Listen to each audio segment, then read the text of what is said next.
So hi, welcome to Good Noise Podcast. I'm Shane, I'm Glory. and we're here with, Mike Maines. and we have some questions today about the upcoming album, Memory Unfixed. So congrats on that, by the way. How do you feel about the response to the announcement so far?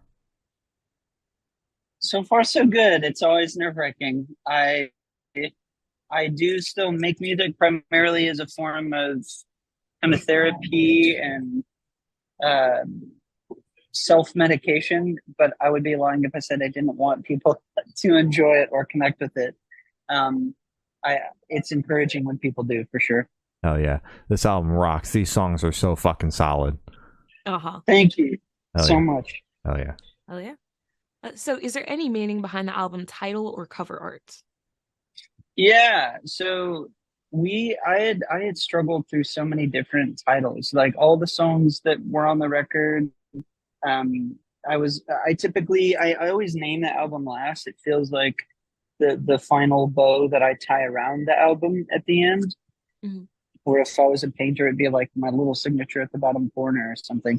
Yeah. Um, and every idea that I had leading up to it just never stuck long enough. And then our dear friend Anna Nenez, who had designed the album artwork for our album When We're in Love, announced this new painting and art store that she had online with all these beautiful, beautiful paintings that she had made. And one of the paintings was titled Memory Unfixed. And I saw the painting and I went, well, that's the name of the record. And I have to have that painting. And I want that painting to be the album cover. And that's what we did. And Anna is just such a sweet, sweet soul, and I'm really excited that our our album gets to showcase her art. Hell yeah. Absolutely. What a fucking coincidence, Yeah. right? It's That's awesome how it all Oh crazy. came yeah, together. Yeah. Hell yeah. So can you tell us a little bit about your writing process for the album?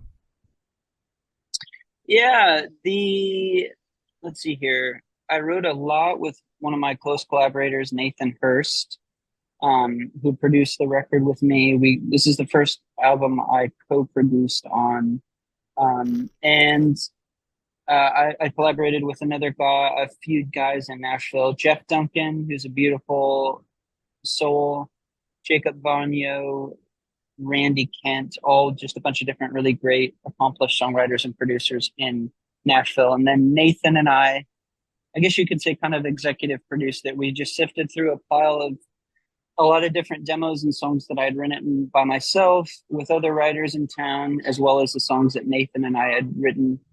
And there were a lot of songs that didn't make it, less because we felt they weren't strong enough and more because it felt like these songs all uh, shared a lot of the same blood and DNA. It's almost, I feel like the writing of a record as well as the recording of an album feels almost like you're an archaeologist. You're kind of digging. Some days you find like one bone, other Mhm. days you find like this entire city. And it felt like as we dug, we began to recognize, oh, these songs feel like they all belong together and they all Mhm. come from the same place. Mhm. That makes sense. Gotcha. Gotcha. So what song off this album took the longest to write, and which one is your personal favorite? Longest to write. The longest to write, I would say, would be always for always my forever. I started that one right after we released our last album, When We Were in Love, and began writing that on, let's see, early 2019. And then I forgot about it. And when we moved to Nashville, I booked a co-write with my friend Randall, and I went just kind of I went in cold. I didn't have any ideas, Mm. and he goes, do you have anything that you brought today?" And as soon as he asked, I remembered, oh, well, I've got this chorus and this verse from something I've been working on a year and a half ago. Mhm. That was the one that took the longest because I started it and forgot about it. Mhm. My favorite one, I think is got to be Losing My Head. Um, that one, I feel like when George Floyd was murdered, I there was something that really changed in me in terms of the way that I feel responsible to addressing systemic racism and injustice. Um, Leading up to that point, I'd always felt like I'm not here to be a politician and shut up and play your music, you know. Mhm. But I was really, really pissed off, and I wanted to write a song that expressed that. And so I don't know, and I think another reason why I was like really nervous about writing that song or being a part of that kind of conversation is I also recognize no one needs another white guy with a guitar and a savior complex, Mhm. which is certainly like not what I'm trying to do either. Yeah. But my wife is incredible, and she's been such a huge help and a guide to me. Mhm. And even I had showed her the song, and she goes, "You finally did it," you know, and that felt really good to call out the church. I feel like the American church in particular is, in the way that they responded to it had happened to George Floyd, was just that was the final nail in the coffin for me, of being like, clearly this is not about walking in love, truth, and constant Mhm. forgiveness. This is about maintaining power, Yep. and shoving people into whatever box that you're trying to keep them in and prevent them from being equal. And Yeah. I was mad as hell about it. Yeah, So that shit. Yeah. um, um, and people seem to be responding to it, and that's always a good sign. And I hope that it can at least be something that leads to a conversation that I think needs to continue happening. Mhm. Mhm. And I'm just humbled to be a part of hopefully helping that conversation. Mhm. Hell yeah. Sounds good. So how'd the track list for the album come about? Did you write the opener to the opener, closer to the closer? Did you shuffle around and see what fits? What was that process like?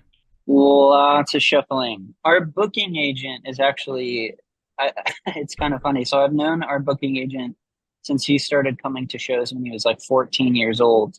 Um, and then he went to college and became our booking agent maybe 5 years ago. That's awesome. And he's really hands on. Like, he loves the band. He's a huge fan. I think he's been to over 45 shows. God So damn. he Oh always my reminds God. me, he's like, I'm your booking agent, but I'm also your biggest fan, and don't you forget it, you It's know? fucking That's awesome. awesome. Yeah. So I'll send him the demos, and he's always telling me the ones that he likes and doesn't like. But then with the last two albums, he'll come to me and go, I know that this is what you think the track listing should be, but I listened to it, and here's all the reasons why I think that's wrong. This is what it should actually be. So um we his track listing was originally with Losing My Head First, or not, yeah, Losing My Head First, and then Lost Boys is the last track on the record. Mhm. So we kept everything on the album the same, with the exception of we we flipped Lost Boys from dead last to first, Mhm. because it just felt like um, the right move. And Brandon, our agent, still gives me shit for it. You gotta uh, re-release it, Brandon's version, Yeah. where it's just exactly. yeah, it's awesome. So would you be able to tell us where Headspace is at while you were creating this record? Oh man, dark. I think is a great adjective. I mean, everything started months before the pandemic, and then was written and completed kind of through and just after the pandemic. Mhm. And I was in a really just a really dark place, because I'd moved to Nashville because I had fallen into writing songs for television and film, and for with other artists and Mhm. producing. Um, and I was really grateful for that. Mhm. I'd finally kind of found a sustainable way to continue making music. Mhm. Um, I think there's another conversation happening You're all good. beside me here in this random suburb of Dallas. But I had gotten to this place where I had felt like I had climbed to the top of a ladder that was besides the one that I wanted to be on. Mhm.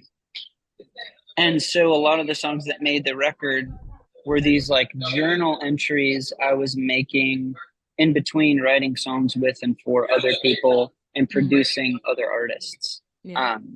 So in that way, it was a really sacred process for me to have that ability to process and write songs without really thinking about any how they would perform commercially. Mhm. It was just for the sake of processing what I was experiencing. But yeah, I would say overall it was a very dark and difficult period for me during that season. And Understandable. you mentioned like, you know, writing commercially versus writing for yourself. Is the pressure kind of off when you're writing for yourself? Even like no matter what the subject is of the song, is the pressure kind of off because like you don't have to think about like how it's going to perform on a commercial level? In some ways, yes, because I'm not writing Branch's songs because I'm trying to pay my bills, you know. Versus if like I had a song that I wrote that was in this Channing Tatum movie called Dog, and I remember being like, okay, cool, like I'll land that check and that will kind of take care of everything for 6 to 8 months or whatever. And I'm very calculated and methodical and strategic about how I write those types of songs. Whereas for me, when I'm writing my band's music, I understand the parameters of pop. I understand like kind of some of the things that you need to do to keep a song palatable for a listener. But I never got into the business of songwriting to get rich and famous. I got into it because I was a kid from the Midwest who's been on my own since I was 15, and music saved my life. And so it's still, for me, I feel like my band is able to maintain substance both on the record. Man, welcome to the Smoke Means interview. If I never hear from you again and you never want to do another interview, I'm a lie. No, you're all good. You're good. You're good. You're good. Yeah. But they're very much, I feel a sense of freedom in writing my music that I don't in others. And I'm noticing as I move forward, even with collaborators on my band's material, when things like, well, we should maybe try to do this so it has the ability to be like a hit. That is like, I hate that kind of crap. Because some people are really chasing hits, and I've seen what hits can do, but I'm not really interested in being the guy at some trendy festival who has a bunch of college kids like waiting for the very last song, which is the only one anyone gives a shit about.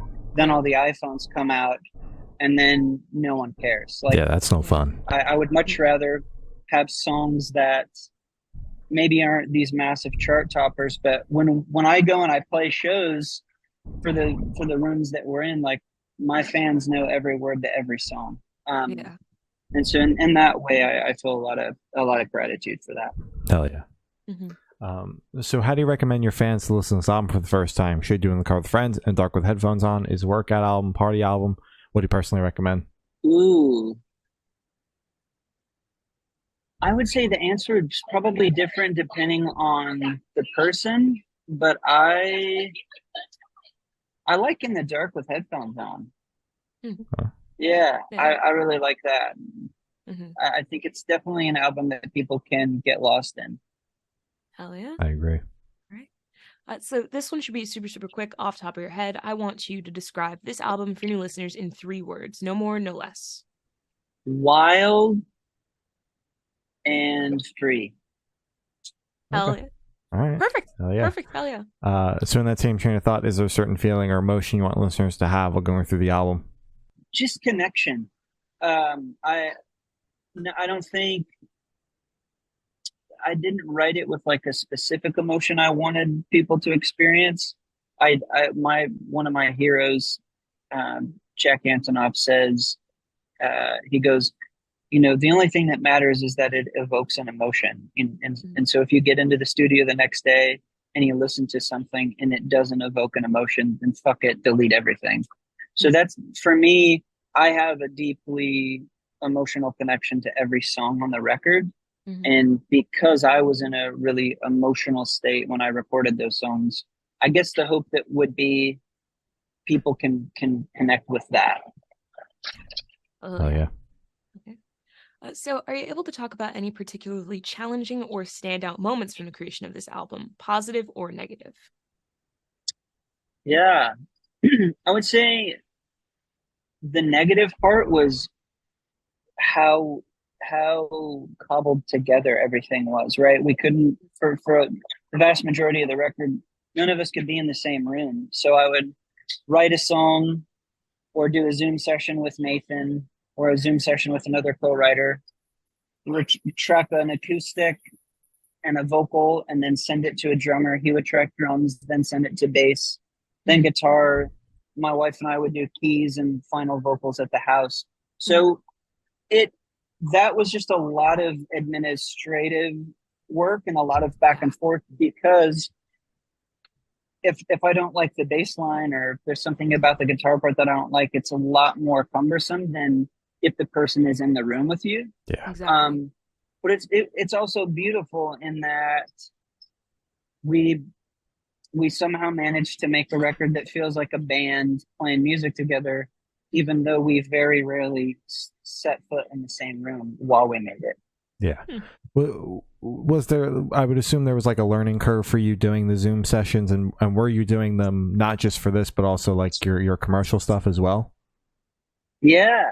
I mean, I had purchased some decent like microphones and studio outboard gear, and honestly didn't really know what I was doing. So that learning curve is like talking to my producer and saying like, I don't really know how compressors work. How should I do this? How does EQ work? How do preamps work? And so that was pretty steep, but also a blessing, because now that I have those skills, they've come in helpful for a lot of what I'm doing now, which is producing other artists as well. Oh yeah. Yeah, I've noticed a lot of that birthed out of the pandemic, like a lot of studios and a lot of new producers and stuff, because everybody was just at home fiddling with shit. Yeah. So for this question, I want you to picture you're on tour, you're at a gas station for a rest stop. What is your snack of choice? Ooh. A Perrier, which isn't a snack, but that's the first thing that came to mind. They're fucking And then delicious. secondly, they're so good. Or a Topo Chico. I'll do Topo Chico over Perrier every day of the week if I can get it. I love Topo. And then pistachios. Oh fuck yeah! Okay, yeah, man, I'm all in with that one. Hell yeah, I fucking love pistachios. Yeah. So on the topic of food, if the project was a dish, what dish would the project be and why? Ooh.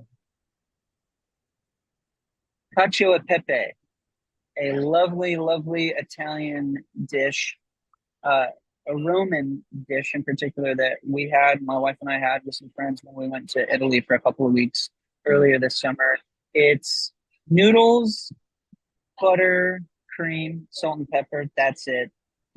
Very few ingredients, very simple dish, but it is delicious. Yeah. And it mirrors my musical philosophy. I'm a kid that grew up on rap and punk rock, and there is a unapologetic simplicity to that music that I really try to maintain. Oh yeah. Isn't that just the back to the food? Isn't that just like the original version of Alfredo? I think. Am I thinking of the right thing? I think you're thinking of the right thing. That's what I thought it was, but they don't really, as far as what I know, they don't really call it Alfredo over there.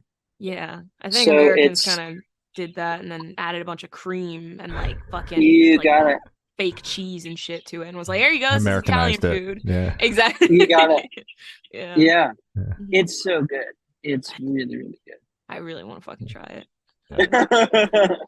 So for the last couple of questions, we're going to shift completely away from music and go straight to death row. Boom. So if you're on death row, what would your last meal be with a drink? Sausage, biscuits, and gravy. Glass of really nice red wine. Hell yeah. Hell yeah. Crazy combo. Crazy combo. So if you could live in one fictional world for a week, where would you live? Oh man. Star Wars. Oh my god. Star Wars. Yeah. Oh, Jedi or Sith? Ooh. Jedi. All right. Okay. So I've done asking the last question. Every single person that we've spoken to have said that it is the most important question. What's your favorite color? Blue. Specific shade of blue? Baby blue. Nice. Or like soft blue. Whatever the color of my guitar is. It like this blue. Okay. Oh. All right. Killer blue. Yeah. So as I said, that's all the questions you have to say. Is there anything that you would like to plug? Please listen to the album. I'm just grateful. I mean it. For me, it's every day is a gift. An old pastor that used to say, "Every day above ground is a gift," and everything is hinged on gratitude. So for me, the fact that I still get to do music is just such an honor. So I'm grateful for both of you, and I'm just really thankful for anybody who would care to listen and support, and it means the world to me. Oh yeah. Hell yeah. All right. Well, thank you for now. It's been Mike Maines and the Branches, and we have been the Good Noise Podcast.